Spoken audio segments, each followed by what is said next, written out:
되신 하나님 아버지를 내가 믿사오며 그 아들 우리 주 예수 그리스도를 믿사오니 이는 성령으로 잉태하사 동정녀마리아에게 나시고 본디오 빌라도에게 고난을 받으사 십자가에 못 박혀 죽으시고 장사한 지 사흘 만에 죽은 자 가운데서 다시 살아나시며 하늘에 오르사 전능하신 하나님 우편에 앉아 계시다가 저리로서 산 자와 죽은 자를 심판하러 오시리라. 성령을 믿사오며 거룩한 공예와 성령과 서로 교통하는 것과 죄를 사하여 주시는 것과 몸이 다시 사는 것과 영원히 사는 것을 믿사옵나이다. 아멘. 교장 160장 찬송 우리 반디 맞춰 부르시고 강태성 목사님 오늘도 기도를 드리도록 하겠습니다.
고린도전서 15장 신약 성경 고린도전서 15장 15장 17절 283면이 되겠습니다. 283면 고린도전서 15장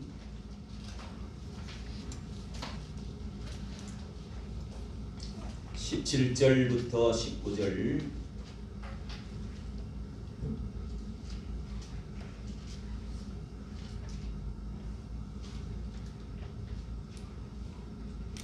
마지막 절은 함께 읽도록 하겠습니다. 19절은 함께 읽도록 하겠습니다. 그리스도께서 17절입니다. 그리스도께서 다시 사신 것이 없으면 너희의 믿음도 헛되고 너희가 여전히 죄 가운데 있을 것이요 또한 그리스도 안에서 잠자는 자도 망하였으리니 다같이 만일 그리스도 안에서 우리가 바라는 것이 다만 이생뿐이면 모든 사람 가운데 우리가 더욱 불쌍한 자리라. 아멘. 하나님의 말씀입니다. 이 시간에는 찬양 시간은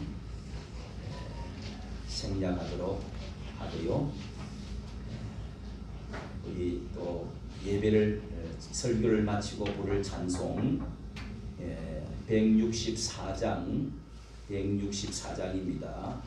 예수 부활했으니 우리 찬양을 다 슬픔과 또 죽음과 절망 이런 데서 우리 다 벗어버리고 이 좋은 봄날 소생하는 때에 우리 영혼이 새롭게 부활의 믿음 확신을 가질 수 있도록 우리 이 시간에 예수 부활했으니 예수님 붙은 우리가 함께 부활할 것을 믿고 찬송 한번 부르고 말씀 듣도록 하겠습니다. 예수 부활했으니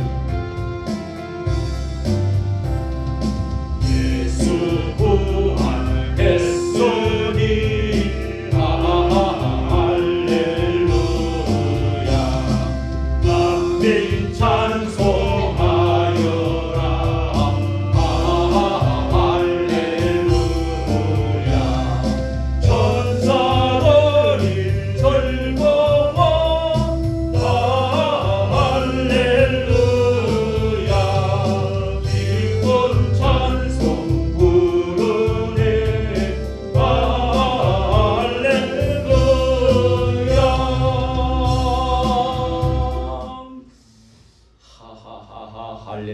할렐루야는 하나님을 찬양합니다.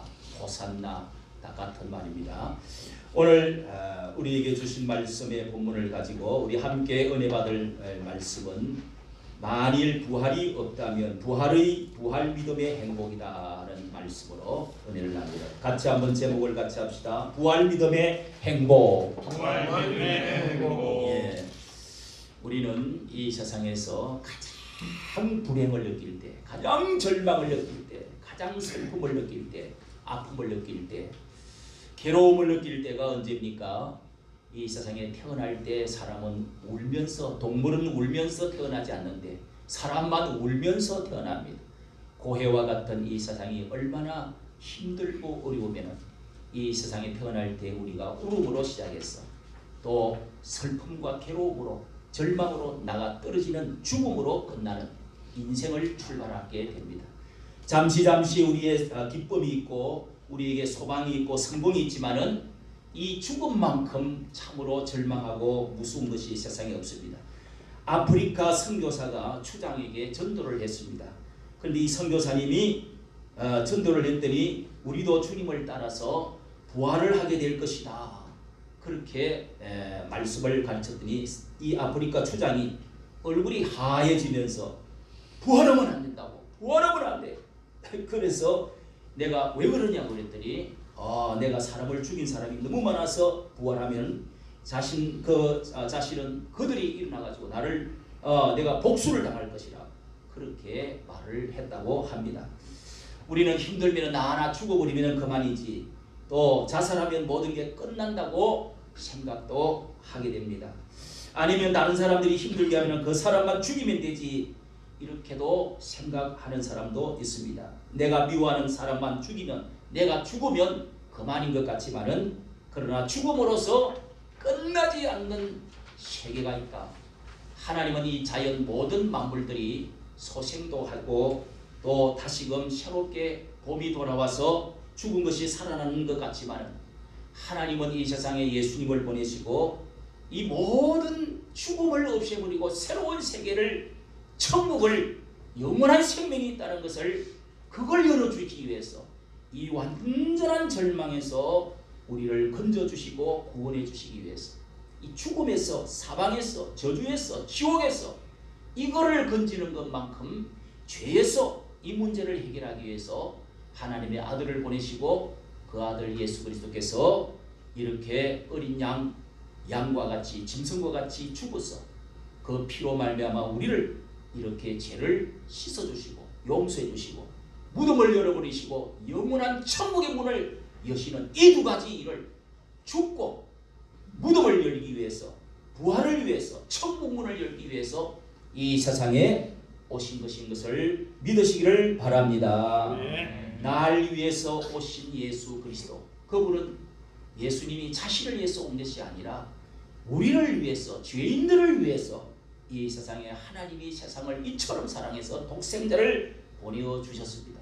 그를 믿기만 하면은 구원을 받는 놀라운 이 축복을 우리에게 주셨는데, 그래서 세상에 이 땅에 사람의 몸을 입고 오신 탄생, 크리스마스 탄생에 오신, 그리고 예수님이 우리를 나를 위해서 죽으시고 십자가에 매달려 죽으신, 그리고 예수님이 부활하신 것, 그리고 성천에서 하늘로 올라가셔서 성령을 보내주시고 지금도 교회를 세우시고 다스리시다가 마침내 재림하신다는 이 5가지의 이 성경의 5가지의 기둥을 우리는 진리를 붙들고 사는데, 다른 것은 예수님이 십자가에서 나를 위해서 죽으신까지는 믿어도 부활을 할 수 있을까? 부활은 왜 부활을 하셨을까?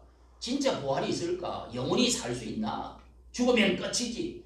이것을 못 믿는 사람들이 여기서부터 찰칵 걸려가지고 잘 못 믿고 지금도 절망, 좌절, 낙심, 불안, 슬픔, 괴로움 가운데서 지금도 신음하고 영원한 생명과 기쁨과 이 즐거움과 천국을 향해서 힘있게 살아가지 못하는 사람들이 아직도 많이 있다는 것입니다. 여기에 오늘 우리가 읽은 말씀을 쭉 보면은요, 12절부터 쭉 나오는 말씀을 자세히 보면은 가장 많이 나오는 말이 만일 부활이 없다면, 만일 다시 살지 못하시면, 제가 헤아려 보니까 6번이 나오고 있습니다. 6번. 만일 죽은 자의 부활이 없다면, 또 13절에도 나오고요, 14절에도 나오고, 15절에도 나오고, 16절, 17절, 19절 이렇게 만일 그리스도 안에서 우리의 바라는 것이 다만 이생뿐이면, 부활이 없다면, 이 6번을 말하는 것은 가정법, 만일 가정법이죠.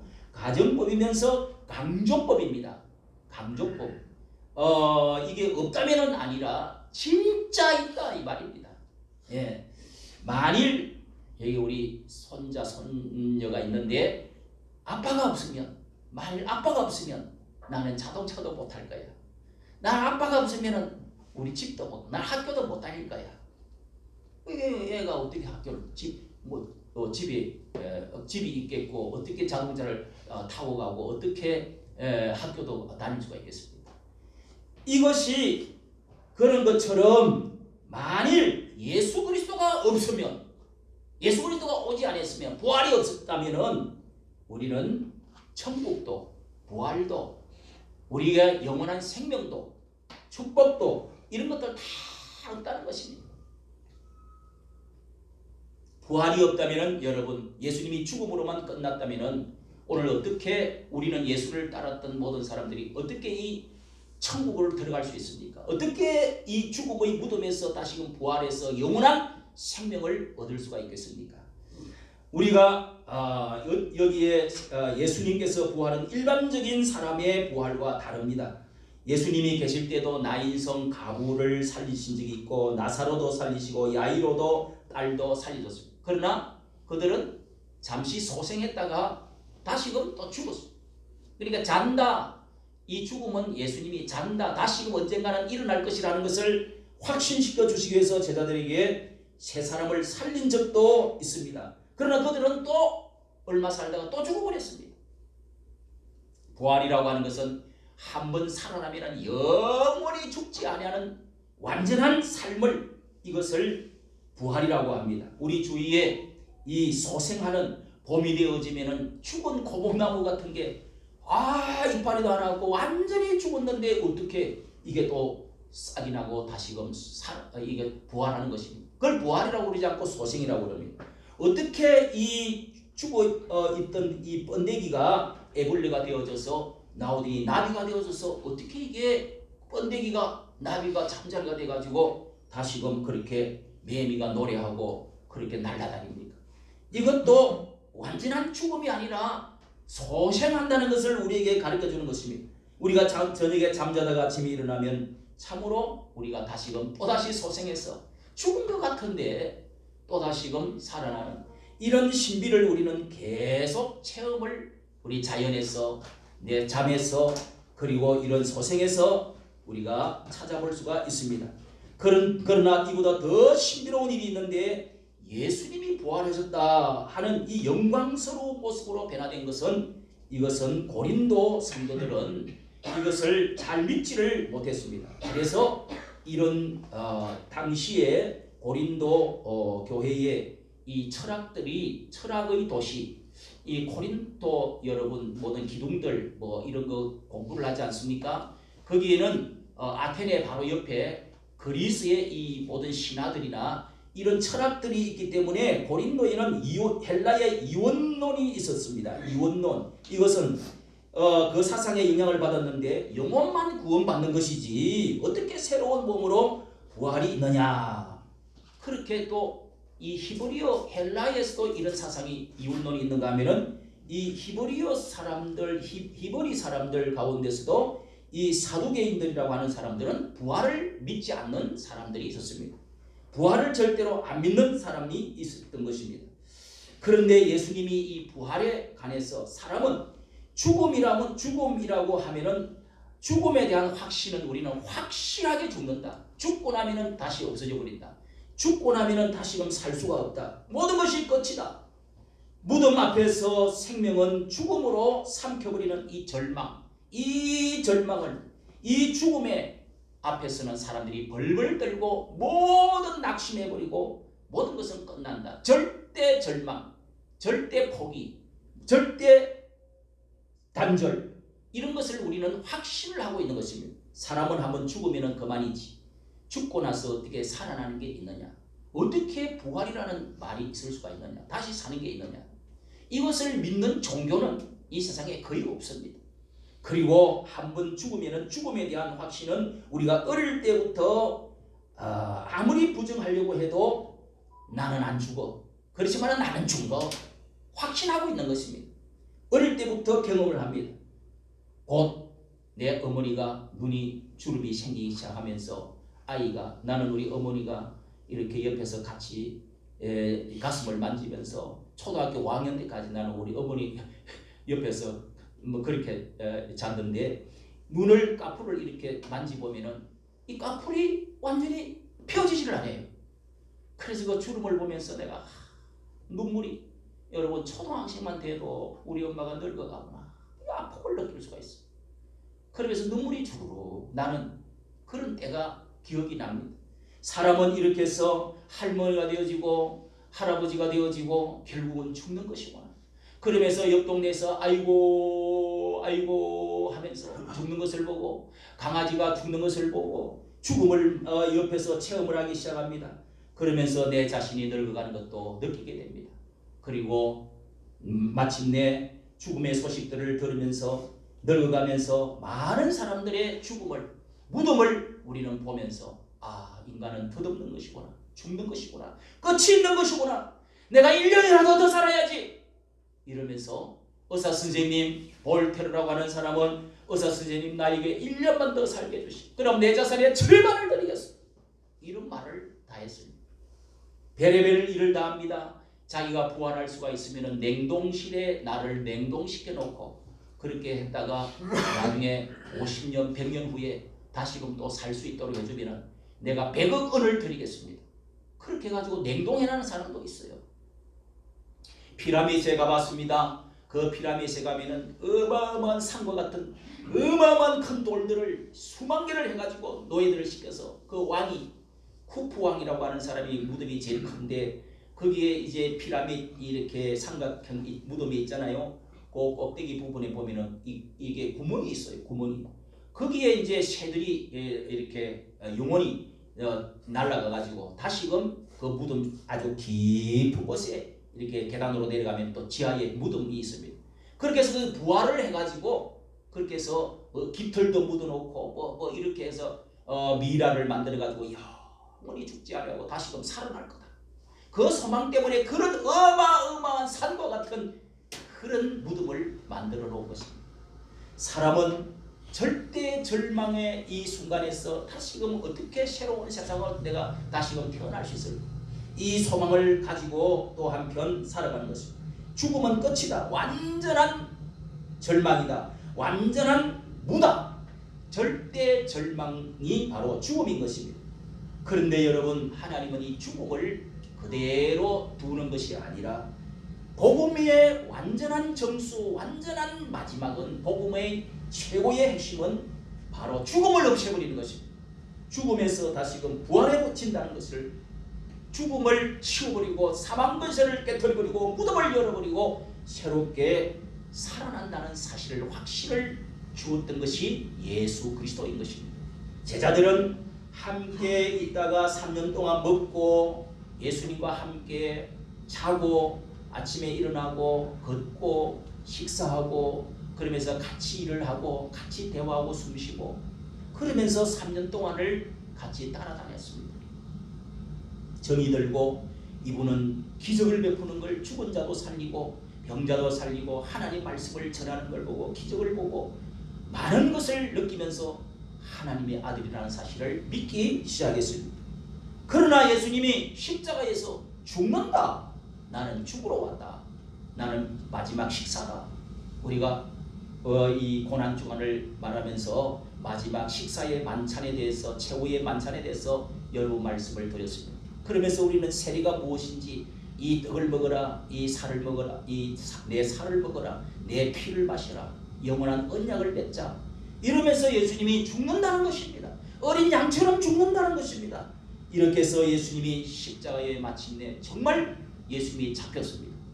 그리고 이 교권자들이, 높은 사람들이 결국은 사형 선고를 때리고 밤새도록 끌고 다니면서 사형 선고를 내리고 끌려다니고 매맞고, 그러면서 십자가에 아침에 끌고 갔다가 그 십자가에다가 세워서 못을 박아가지고 매달리는 그것을 제사들은 보면서 따라가면서 울면서 따라갔던 것을 보았습니다. 매달려서 몸부림치며 고통하다가 예수님이 숨이 거두는 것을 보았습니다. 다 이루었다. 아버지여, 나의 목숨을 손에 받아주시옵소서. 이러면서 예수님이 고개를 떨구고 피를 다 쏟으시고 결국은 죽으시고 운명하시는 이 모습을 보았습니다.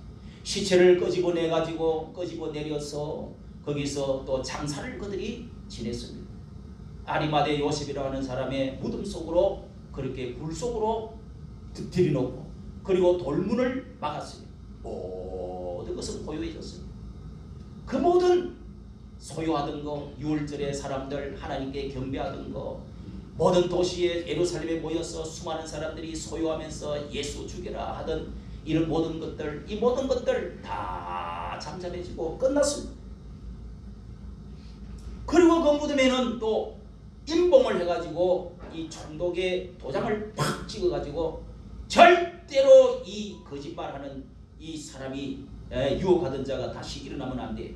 그러면서 뭐 살아있을 때 부활한다는 말을 했다며, 그러면서 군인들이 또 소대가 몇 명이 수직을 하면서 지키고 있었습니다. 그런데 어떻게 죽음이라고 하는 것이 완전하게 땅속에 묻힐 뿐만 아니라 돌문을 막아 쳐놔놓고 그리고 이 군인들이 지키고 있는 이 상황에 우선 다시금 살아난다는 것입니까? 누가 살아난다는 겁니까? 어떻게 부활이 있다는 것입니까? 완전한 죽음은 끝났다. 우리로 흩어지자. 우리도 도망가자. 다 3년이고 10년이고 따라다니고 헛일이야. 다 끝났다고 생각했습니다. 여러분, 이런 상황에서 우리는 무덤에서 뼈가 다 이제 시커멓게 되어지고 살도 다 없어지고 흙이 다 돼가 부스러져 버렸는데 어떻게 살아난다는 것입니까? 무덤 속에 갇혀있는데 어떻게 살아난다는 겁니까? 부활 거짓말이야, 거짓말이야. 절대로 이것은 우리는 확신하기가 어렵습니다. 그런데 예수님께서 이 부활에 대한 확신을, 성경만이 부활에 대한 죽음 전후의 새로운 생명, 죽은 자가 다시금 일어난다고 하는 놀라운 진리를, 놀라운 이 믿음을 우리에게 가르쳐주는 것입니다. 이것이 예수님께서 부활하신 사건인 것입니다. 예수님이 죽었다가 무덤 속에 3일 만에 부활의 아침에 다시금 갔더니 이 막달라 마리아하고 이 여자들이 향품을 가지고 이 사모제를 지난다고 이렇게 찾아갔죠. 그 시체에다가 그래도 뿌려드리려고, 발라드리려고 갔는데 무덤 문이 확 열려 있는 겁니다.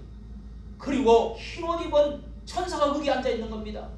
그러면서 여러분, 여기에 예수님이 어떻게 부활하셨느냐는 사실을 우리에게 여러 가지로 가르쳐 주는데, 빈무덤을 보고 거기서 여자가 예수님을 또 만났어. 막달라 마리아라고 하는 평소 때 주님을 따르고 사랑했던 이 또 정신이 미쳤다가 다시금 살아나게 된 이 여자가 그 무덤에 갔다가 예수님을 만나고 뛰어내려가서 눈물을 훔치고 뛰어내려가서 예수님이 살아나셨다 제자들에게 알렸습니다. 막달라 마리아가 예수님을 만나고 그리고 다른 여인에게 제자들에게 문을 두드리면서 예수님이 살아나셨다 그랬더니 무슨 헛소리 하느냐고, 정신이 돌았냐고 그렇게 말을 했습니다. 또 다른 여인들에게 마가복음 28장 9절에는 또 다른 여인들에게 예수님이 보여주었다고 그랬습니다. 고린도전서 15장 5절에 앞에 2장에 보면은요, 베드로에게도 예수님이 보여주었다. 따로 예수님이 베드로에게. 그리고 누가복음 24장에는 힘없는 두 제자가 절망으로 저 엠마오로 멀리 예루살렘에서 절망의 슬픔을 가지고 내려가고 걸어가던 그 두 제자에게 나타나셨습니다. 또 문 닫은 10 제자에게 예수님이 나타나요. 도마에게 예수님이 나는 끝났다 하고 도망다니다가 모처럼 나타난 이 도마에게도 예수님이 나타나셔서 허리를 만져봐라, 내 못자국 손을 만져봐라. 도마에게 나타나셨습니다. 디베라 바닷가에 도망갔던 17 제자들에게 요한복음 21장에 나타나셔서 예수님이 떡을 먹어라, 여기 배고프지 내가 이게 구우는 떡을 먹어라, 그리고 생선을 먹어라 이러면서 예수님이 그 아침에 호숫가에 나타나셔서 제자들에게 말씀하신 놀라운 일들이 거기에 요한복음 21장에 적혀 있습니다. 500명 형제들에게도 나타났다고 오늘 여기 고린도전서 15장 6절에도 말합니다. 또 야고보에게도 나타났다고 7절에도 말하고 있습니다. 11 제자에게도 마지막에 예수님이 성천하기 전에 40일 동안에 예수님이 계시면서 이 제자들에게 부활이라는 것이 무엇인지, 또한 영원한 생명이 무엇인지, 죽음이 끝이 아니라는 사실을 확신시켜주기 위해서 40일 동안에 이 땅에 계시면서 제자들을 만났던 것입니다. 제자들을 만나면서 마지막 확신을 주은 것이 부활의 확신입니다. 죽음에서 끝나는 것이 아니다. 내가 피 흘려서 어린 양처럼 죄만 용서해 주는 게 아니야. 죽음에서 다시금 살아나는 일이 있다.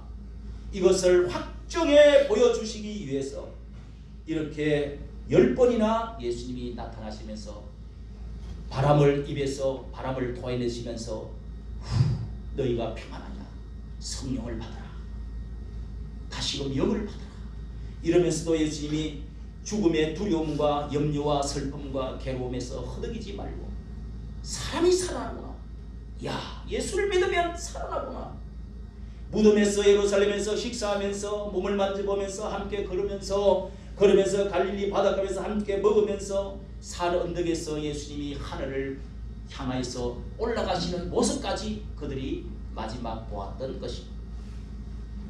여러분, 이런 사실이 정말 예수님이 살아나셨을 때 그들은 만져도 보고 먹어도 보고 40일 동안에 예수님을 만나본 이후에 죽음 전후에 부활이 있다, 예수 믿으면 예수 따라가면 사는 길이 있다 하는 확신을 가지게 된 것입니다.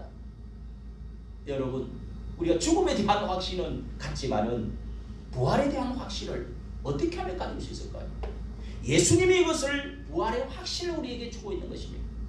하나님이 이 세상에 오셔서 우리의 죄 때문에 십자가에 나대심에서 십자가 지고 피 흘리고 죽으셔서 용서해 주신 것까지는 믿을 수 있지만은 이것으로 믿으면 죽음의 신앙, 죽음의 종교밖에 되는 것이 없습니다. 영원한 천국은 누가 밀어주는 것? 어떻게 우리는 앞으로 또 다시금 영원한 생명을 가지고 천국에 들어갈 수 있겠습니까? 이것에 대한 확신을 주신 것이 부활의 확신인 것입니다.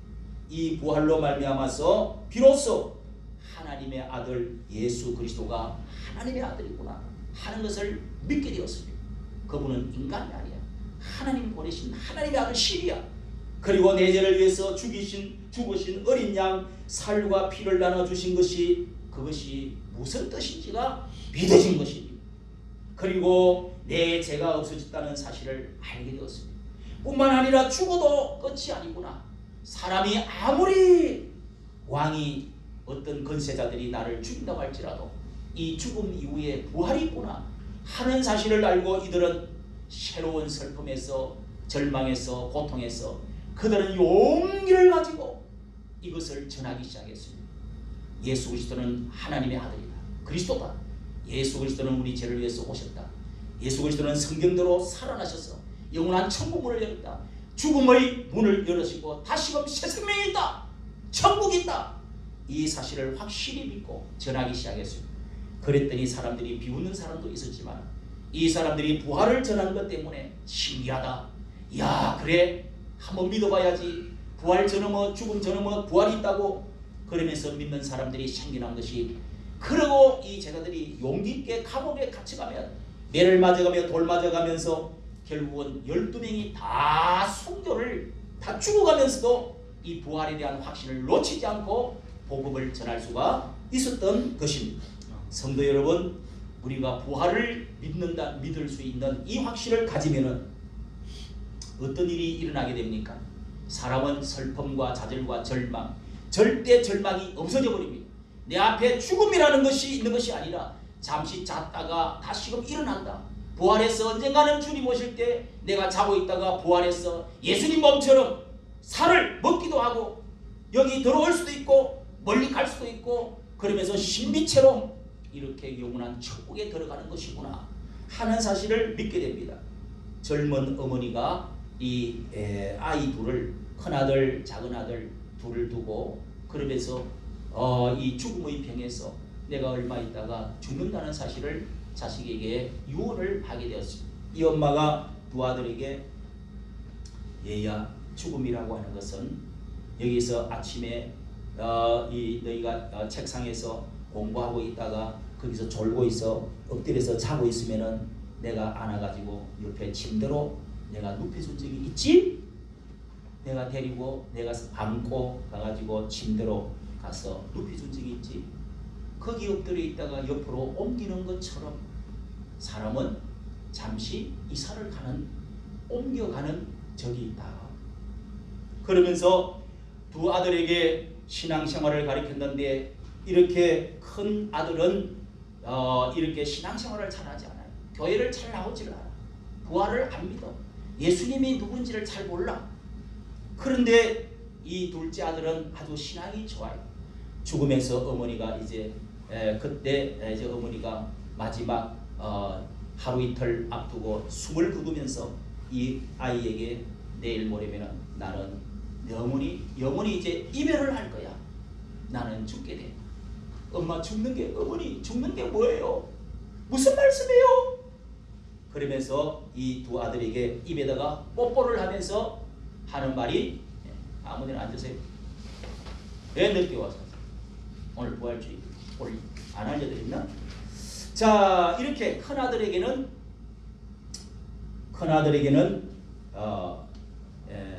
굿바이 보레가 뽀뽀하면서 굿바이. 작은 아들에게는 잘 있어 굿나잇 이렇게 인사를 했습니다. 엄마 왜 나에게는 굿바이라고 인사를 하세요? 왜 나에게는 굿나잇이라고 인사를 하세요? 굿바이는 네가 신앙생활을 너는 큰아들 이 신앙생활을 잘하지 않기 때문에 교회를 예수님을 잘 안 믿기 때문에 너는 굿바이 영원히 너와 한번 헤어지면은 끝나. 그러나 굿나잇은 다음 아침에 다시금 또 만나자 하는 인사잖아. 둘째 아들은 신앙생활 잘하니까 내가 천국에서 잠깐 잤다가 일어나면 만날 거야. 굿나잇. 그렇게 엄마가 인사를 했다는 것입니다. 그러고 나서 숨을 거두었는데 이 첫째 아들이 그 다음에는 신앙생활을 잘했을까요? 안 했을까요? 나는 엄마를 만나야 돼. 언젠가는 죽었다가 부활이 있어. 그때 천국에서 만나자. 천국에서 만나보자. 그날 아침 거기서 순례자여 예비하라. 이런 찬송을 우리가 다 예수 믿고 죽은 사람들 앞에 가서 찬양을 다 이런 찬양을 하는. 요단강 건너가 만날이 며칠 후 만날이 잠시 예수님의 말씀대로 죽었다가 살아난 것이 아니라 잠자다가 우리는 일어날 것이라고. 나사로가 잔다. 또 이 소녀는 자고 있다.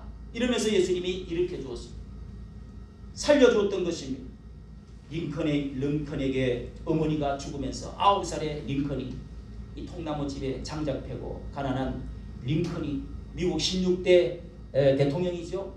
이 세계의 가장 위대한 정치가 대통령 링컨이 9살 때 어머니가 죽었습니다. 죽으면서 어머니가 얘야 나는 너에게 뭘 남겨줄 것이 없어. 가난한 우리 집에 이 통나무 집에서 살면서 내가 죽거들랑 너는 이 성경책을 읽어야 돼. 이 성경책 안에 행복이 있어. 이 성경책 안에 축복이 있어. 이 성경책 안에 엄마를 만날 수 있어. 그러면서 어머니가 물려주고 간 그 성경책을 어떤 날에 비가 젖어가지고 시비가 성경책을 읽다가 이 소년이 링컨이 읽다가 그게 비에 젖어가지고 다시 성경책을 사기 위해서 또 열심히 며칠 일을 해주고 성경책을 샀다고 그러잖아요. 그 어머니가 남겨주고 갔던 그 희망. 엄마가 이 성경책을 읽으면 성공할 거야.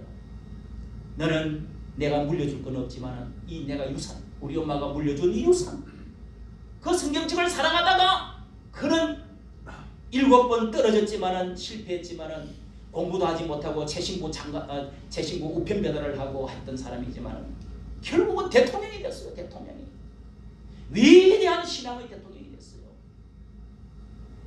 워싱턴의 어머니가 생각납니다. 워싱턴이 육사 미국의 국부의 아버지라고 그러지 않습니까? 그런데 이 워싱턴이라는 이 청년이 커가지고 이제는 집을 떠나야 됐습니다.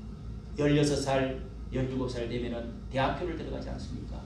육사생이 돼가지고 군인을 이제 이 훈련받고 공부하기 위해서 이제 그 사관학교로 들어갔습니다. 가방을 다 챙기고 어머니, 아버지 헤어지면서 그 대문 앞에 그 항구 앞에까지 오가지고 어머니가 이 아들에게 가방을 주면서 얘야, 네 눈을 똑바로 내 눈하고 맞추어. 어깨에 손을 얹고 그렇게 해서 눈을 맞추라는 겁니다. 다음에 네가 방학을 하고 1년이 있다가 다시 돌아올 때 그때 또 너와 나와 눈을 똑바로 맞춰야 돼. 그 말이 무슨 뜻이냐? 부끄럼 없이 살아야 돼. 하나님 믿는 사람 부끄럼 없이 살아야 돼. 어디 멀리 가면, 여행 가면, 집을 옮겨가면, 외국에 나가면 사람이 엉뚱한 짓을 하는 거예요. 그래서 그 워싱턴이 다음에 방학을 하고 1년을 마치고 집으로 돌아왔어요. 어머니가 다시금 손을 얹고 눈을 맞추었어요. 그 워싱턴은 눈을 내리깔지 않고 똑바로 눈동자를 맞추면서 맞추었다는 겁니다. 부끄럽게 살지 않았지. 부끄럽게 살지 않았지. 하나님 앞에 바로 살았어. 이렇게 눈동자로 물었던 것입니다. 여러분, 우리가 부활이 있다는 사실을 믿는 사람들은 어떻게 살아가는 것입니까? 하나님 앞에 부끄럼 없이 살다가 언젠가는 만날 주님, 언젠가는 만날 내 부모님, 천국 같은 선진다를 만날 때 부끄럼 없이 살아가자고 하는 것이 부활의 확신인 것입니다. 할렐루야. 네. 예수님의 부활이 나와 어떤 관계가 있습니까? 객관적인 확실한 이 사실을 보여줬는데 역사적인 사실을 믿었다면 나도 예수님의 이 부활 신앙을 내 주관적으로 나에게 적용을 시킬 줄 알아야 돼요. 나도 살아간다. 나도 예수님을 만날 거야. 나도 천국에서 영원히 사는 날, 일어나는 날, 깨는 날이 있을 거야. 그러면 어떻게 살아가야 되는 것을 우리에게 가르쳐주는 말씀이 오늘의 말씀입니다. 나의 부활의 확신을, 죽음이 끝이 아니라는 확신을, 다시금 산다는 확신을 가지고 그때 가서 만날 때 부끄럼 없이 내가 만나야지. 그런 믿음을 가진 자와 믿음이 없는 자, 죽음으로 끝이 나고 썩어버리고 끝나고 없어져 버린다. 천국도 없다, 지옥도 없다. 이렇게 사는 사람하고 얼마나 큰 차이가 나는지를 아십니까, 여러분? 육체 덩어리로 이것을 즐기면서 있는 대로 땅에 보이는 물질, 먹는 거, 사치하는 거, 그냥 아름다운 거, 좋은 거, 이 세상에서 끝이야, 끝이야, 끝이야. 마시자, 입자, 놀자, 즐기자. 육체 덩어리를 중심으로, 땅 중심으로만 살아가게 되는 것입니다. 그러나 여러분, 우리가 부활을 믿는 사람들은 하늘의 본향을 두고 그렇게 살지를 않습니다. 예수님이 부활의 확신을 우리에게 주는 귀한 말씀 몇 말씀 전하고 마치겠습니다. 요한복음 11장 25절은 예수님께서 이 나사로를 살리신 위대한 부활의 장을 우리에게 실질적으로 가르쳐 주신 말씀인데요. 요한복음 11장 25절에 이 마르다에게 우리 오빠 죽었어요. 예수님 조금 일찍 오셨더랬으면 그 병에서 살아났을 텐데 죽어 장사했어요. 늦게 오셨어요. 마르다야, 나는 부활이요 생명이니 나를 믿는 자는 죽어도 살겠고 살아서 믿는 자는 영원히 죽지 않는다. 네가 이것을 믿느냐? 부활 이야기 들어서 믿지요. 절반 적당히 믿었습니다.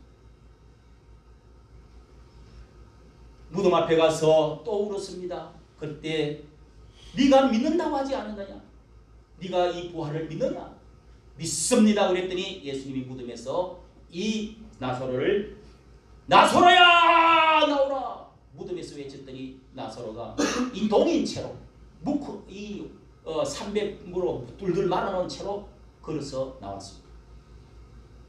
그 뒤에 요한복음 12장 24절에는 예수님이 이렇게 말씀합니다. 나는 내가 진실로 너희에게 이르노니 한 알의 밀알이 내가 밀알이 되어서 한 알의 밀알이 땅에 떨어져 썩고 죽지 아니하면 그대로 있고 죽으면 썩으면 많은 열매를 맺는다. 예수님이 죽음으로 말미암아 많은 열매가 한 알의 밀알이 없어진 것 같지만은 죽는 것 같지만은 이게 싹이 나가지고 많은 열매를 맺는다. 부활의 진실을 예수님이 돌아가시기 전에 이것을 말씀해 주신 것입니다.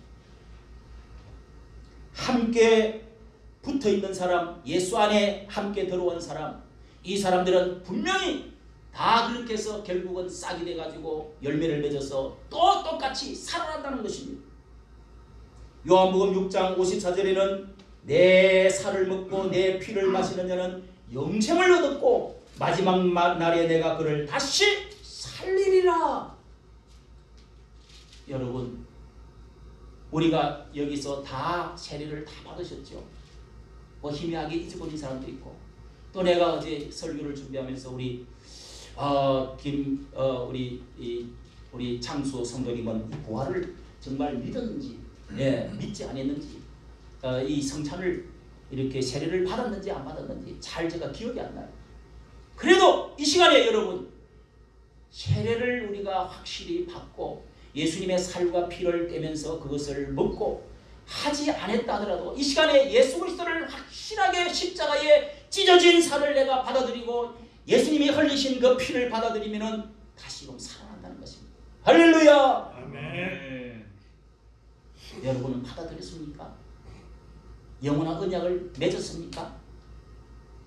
우리 영원한 약속하자. 내 살을 먹어라. 내 피를 마셔라. 우리가 성찬식을 1년에 2-3번 하는데요. 이 사실을 우리가 잊지 말자는 것입니다. 영원한 생명이 붙어있는 것입니다. 예수 믿은 사람은요, 거기에서 떨어질 수 없는, 부모와 자식 간에 떨어질 수 없는 그 무엇이 붙어있는 것처럼 하나님의 영이 붙어있고 생명이 붙어있는 것입니다. 내 피를 마시고 내 살을 먹는 자는 영생을 얻었고 마지막 날에 내가 그를 다시 살리리라. 생명이 있다는 것입니다. 생명의 씨가 들어왔다는 것입니다. 부활의 능력이 들어왔다는 것입니다. 로마서 6장 2절에는요. 죄에 대하여 죽은 자가 어찌 그 중에 우리가 살리요. 죄에 대해서 이제는 완전히 예수와 함께 죽어버렸습니다. 무릇 그리스도와 합하여 세례를 받은 우리는 그의 죽으심과 합하여 세례를 받고 함께 또한 장사 지낸 바 되어졌고 그 부활과 함께 죽으면 함께 살 줄을 믿노니 다시금 또 살 줄도 믿는다는 거예요. 함께 세례받아가지고 함께 장사 지내서 죽음으로 가고 다시금 예수님이 또 살아났기 때문에 나도 같이 일어난다는 것입니다. 할렐루야. 네. 붙어있기만 하면 믿기만 하면 함께 죽고 함께 살아난다는 거예요. 그래서 요한복음 15장에는 예수님이 이렇게 성찬식을 하시고 나서 또 설명을 포도나무의 가지에 붙어있기만 하면 많은 열매를 맺는 가지가 둥치에 붙어만 있어라. 떨어지면 죽는 거다. 그러면서 그 죽는다는 것이 가지가 말라 비틀어져서 불에 던져 사르느니라. 예수 안에 있는 사람은 다 살아난다는 거예요. 생명이 있다는 거예요. 부활이 있다는 거예요. 갈라디아서 2장 20절에 내가 그리스도와 함께 십자가에 못 박혔나니 나는 예수를 믿으면서 예수님의 십자가에 올라가서 예수님과 함께 나는 죽었다고 생각하는 겁니다. 예수 믿으면 함께 죽는 것입니다. 죄에 대하여 세상에 대하여 나는 죽었다. 나는 죽었다가 다시 사는 것인데 그런즉 이제 내가 사는 것은 오직 내 안에 그리스도께서 사신 것이라. 내가 육체 가운데 사는 것은 나를 사랑하사 나를 위하여 자기 몸을 버리신 하나님의 아들을 믿는 믿음 안에서 사는 것이라. 내가 그리스도와 함께 십자가 못 박혔나니 그런즉 이제 내가 산 것 아니요 오직 내 안에 예수께서 사신 것이라. 할렐루야. 아멘. 내 안에 누가 산다고요? 이제는 내가 산 것이 아니라 내 안에 예수 그리스도가 살고 있다는 겁니다. 이제는 내 삶이 아니라 예수를 위해서 사는 거다. 내 생명이 내 생명이 아니라 하나님의 생명이다. 내 몸이 아니라 하나님의 것이 되었다. 나는 이것으로 내 잘 먹고 내 잘 사는 것으로 사는 게 목적이 달라졌다는 것입니다. 내 주인이 다시금 생겨났다는 것입니다.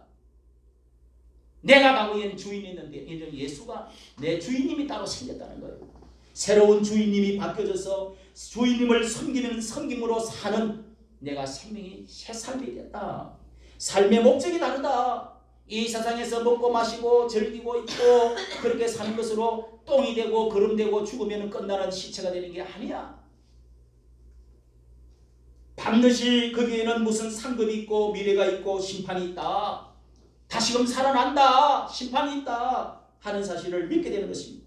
여러분 오늘 읽은 말씀에 여기에 17절 말씀을 우리가 읽었는데요. 그리스도께서 다시 사신 것이 없으면 만일 그리스도께서 다시 사신 것이 없으면 너희의 믿음도 헛되고 너희가 여전히 죄 가운데 그대로 있을 것이요. 그리스도 안에 잠자는 자도 망하여 버린다. 그리스도 안에 만일 우리가 그리스도 안에서 우리의 바라는 것이 다만 이생뿐이면 모든 사람 가운데 우리가 더욱 불쌍한 자니라. 불쌍하다는 것. 헛된 것 믿고 이 부활이 없다면 얼마나 헛된 것이냐. 모든 것이 끝난 죽음으로 다 끝나 없어지고 헛되고 헛된 것이다. 17절.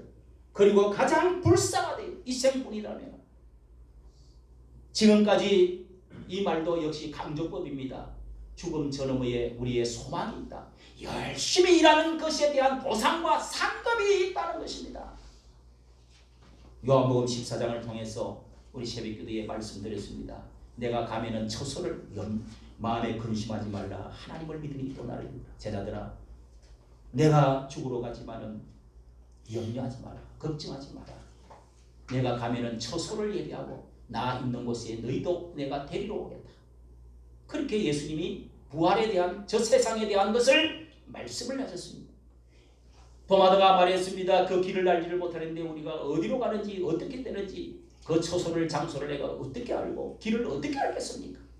그랬더니 내가 길이요 진리요 생명이니 나로 말미암지 않고는 아버지께로 올 자가 없다. 여러분 처소를 예비한다는 것은 그 사람이 있을 곳을 집을 마련한다는 것입니다. 제가 말씀드렸습니다. 어떤 사람은 이 세상에서 집을 짓는데 모든 사람은 집 짓는 것과 똑같습니다. 살아가는 것. 어떤 사람은 큰 맨션 저택 어마어마한 성과 같은 집도 있어요. 성, 예? 성주가 사는, 예? 왕이 사는 대궐도 있어요. 성주가 사는 성도 있어요. 그 사람 집이요. 성으로 만들어. 그 다음에 어떤 사람은 초가집도 있어요. 초가집. 형편없는 초가집도 있습니다. 근데 여러분 이렇게 처소를 사람이 이 땅에서 우리가 헌금을 드리고 이 땅에서 주를 위해서 열심히 일하고 이렇게 한 가지 시간을 얼마나 드리고 물질을 얼마나 드리고 내가 어떻게 선행을 하고 어떻게 주를 위해서 살았느냐 이 모든 것은 다 기록이 되어져서 하늘나라의 집 재료가 된다는 거예요. 집 짓는 재료가 죽었다가 살아난 천국 갔다 온 사람이 이야기를 듣는 그 이야기가 꼭 들어있어요. 어떤 사람은 왕관도 다르대요. 왕관의 무게가 다르대요. 어떤 사람은 이게 천국 들어가는데 아이고 한 게 없으니까 뭐 왕관 큰 뭐 어마어마한 진주가 달린 왕관을 금관을 이렇게 왕이 쓰는 것을 주는데 어떤 사람은 개털 모자도 반사해요. 이런 거나 써라. 너는 초가집 같은데 천국은 천국인데 상급이 다르다는 거예요. 여러분 부활을 믿는 사람은 이렇게 살아간다는 거예요. 할렐루야. 네. 하나님의 일하는 것에 대한 보상이 반드시 있다는 것입니다. 14절 16절에도 만일 그리스도께서 다시 사신 것이 없으면 전파하는 믿음이 다 헛되고 허무한 것이다. 너희들의 사기꾼으로 나올 것이다. 불쌍한 자다. 이렇게 말하는 것은 보상이 있다는 것입니다. 하나님에 대한 열심과 동력을 가지고 살아가는 것입니다. 그래 죽는 게 아니야. 이렇게 살아면 안 돼. 내가 살 날이 멀지 않았구나. 조금 더 열심히 일하다가 가자. 이렇게 산단 말이에요. 하루 더 빨리 죽어버리자. 살면 뭐래. 이게 아닙니다. 17절의 말씀은 바로 부활로 통해서 하나님이 확정시켜 주신 이 예수님이 십자가의 죽으심까지 십자가의 믿음을 가졌지만은 그러나 예수님이 부활하시고 나서야 모든 마지막 약속했던 엄이 결제를 해가지고 도장을 팍 찍어주는 것이 부활입니다. 여러분. 엄이 있어요. 엄이 있는데 그것을 뭐 와리깡을 하니 뭐 한다고 그러잖아요. 그 엄을 마지막 은행에서 돈을 딱 내주면서 도장을 팍 찍어주면서 확실하게 돈을 받을 수 있다는 것이 부활의 신앙이라는 겁니다. 믿으시기를 바랍니다. 네. 약속했던 모든 것을 엄결제해 주는 것이 부활입니다. 완전 지불 보증을 확정받는 것입니다. 부활을 우리는 믿는 믿음으로 살아갈 수 있기를 예수 그리스도의 이름으로 축원합니다. 네. 우리가 오늘 여기에 광고를 하나 하고 기도하고 마치려고 합니다. 자, 광고 하나를 오늘 우리는 이 부활의 놀라운 이 소식을 새벽부터 모든 교회들이 새벽에 부활절 예배를 이 지역연합회도 드리고 우리가 이렇게 영광스러운 새로운 세계에 들어와서 이렇게 행사를 하는데 오늘 이제 오늘 부활주의를 맞이해서 우리는 광장으로 가서 연합 예배 이 연합 예수 그리스도 안에서 한 몸 되어진 사람들이 함께 일어나자 하는 의미로 전국이 다 하나로 모여서 예배를 드리는 그런 예배를 드리는 것이 이 부활절 연합 예배입니다. 우리는 이번에 저 강화문 광장에 가서 부활절 연합 예배를 드리고 하는데요. 광고를 한번 보시고 1분 30초짜리입니다. 관시 광화문 이승만 광장에서 예수왕국 복음 통일을 위한 부활절 주일 연합 예배가 열립니다. 이번 한국교회 부활절 연합 예배는 370개의 교단, 120개의 선교단체, 한교연과 한기총 비대위, 전국 장로연합, 전국 성도연합, 여선교회 연합, 권사연합, 집사연합, 기독장교단이 함께합니다. 한국교회를 대표하는 이광선 목사, 최병남 목사, 이영규 목사, 진옥 목사, 길자연 목사, 송태선 목사, 이영훈 목사, 장경동 목사, 장학일 목사가 함께합니다. 2023년 4월 9일 한국교회 부활절 주일 연합예배에 함께 동참해 주십시오. 고개를 세워놓으세요. 세워놓으세요. 아니 제 그 드물이 영상을 4월 9일 오늘 강화문에 우리 교회 성도님들은 자, 몸이 좀 불편한 분들이 있고 걸어 다닐 수 있는 분들은 다 걸어 같이 갈 수 있도록 그렇게 하시고 이런 연합에 함께 동참하지 않으면은 그 몸이 자랄 수가 없어요. 성장할 수가 없습니다. 이렇게 우리가 또 거기에 프레이드도 제가 강구에 여기에 칼럼 속에 넣어놨습니다. 예배 순서 옆에 읽어보시고 유명한 이 오후 5시 하루 종일 이런 행사가 있는데 뭐 연합 예배만 드리시고 오실 분은 오시고 또 가되 우리가 너무 사람들이 거기 또 많을 수가 있기 때문에 거기서 다 모여 일찍 가서 자리를 다 펴고 전국에서 차 대절을 다 해갖고 전국에서 부산에서 울산에서 강주에서 다 올라와요. 그렇게 올라오는데 다 깃발들을 들고 이렇게 거기 있는데요. 우리가 이렇게 찾기가 힘들고 그럴 수가 있습니다.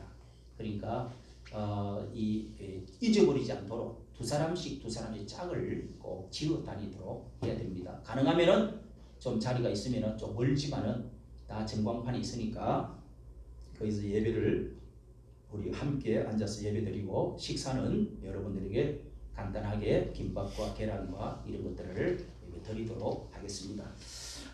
이렇게 여러분이 함께 가서 또 이제 2부 선수는 뭐 오후 5시 같은 이어서 이제 그 퍼레이드가 있습니다. 퍼레이드가 저 브라질에서 하는 이런 그 퍼레이드 뭐 축제 그런 것처럼 우리나라에서 140년 만에 처음으로 그런 것을 한다고 합니다. 그런 것도 여러분이 더 구경하고 또 오후 5시는 특설 무대가 있어갖고요. 우리나라에 기독교 이 문화단, 음악단, 노래 잘 부르는 사람들 엄청 많습니다. 춤추는 어린이들, 뭐 청년들, 학생들, 뭐 또 그런 여기 적어놨습니다. 신들레라, 델라벨라, 뭐 소프라노, 합창단, 하모나이저, 또 유명한 김신희, 또 K 가스펠 경연 이런 것들을 공연을 또 5시 한다고 합니다. 하는데 어쨌든 여러분 부활의 영광에 참여해서 아이고 나는 집에만 있을 거야. 그러나 빨리 죽어요. 자꾸 가서 사람이 움직이고 같이 동참하고 박수를 치고 같이 활동도 하고 이래야 오래 살지. 힘들어 죽겠어. 피곤해. 아파. 자꾸 아프다 보니까 더 아프지. 여러분 이렇게 해서 같이 오늘 부활의 영광에 함께 할 수 있기를 바라고 연합할 수 있는 정신을 가질 수 있기를 바랍니다.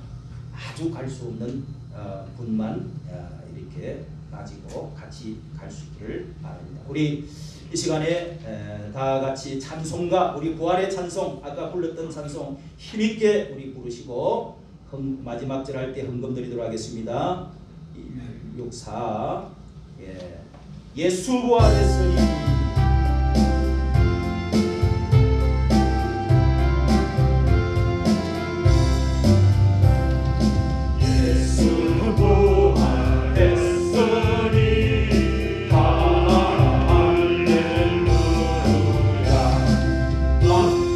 찬송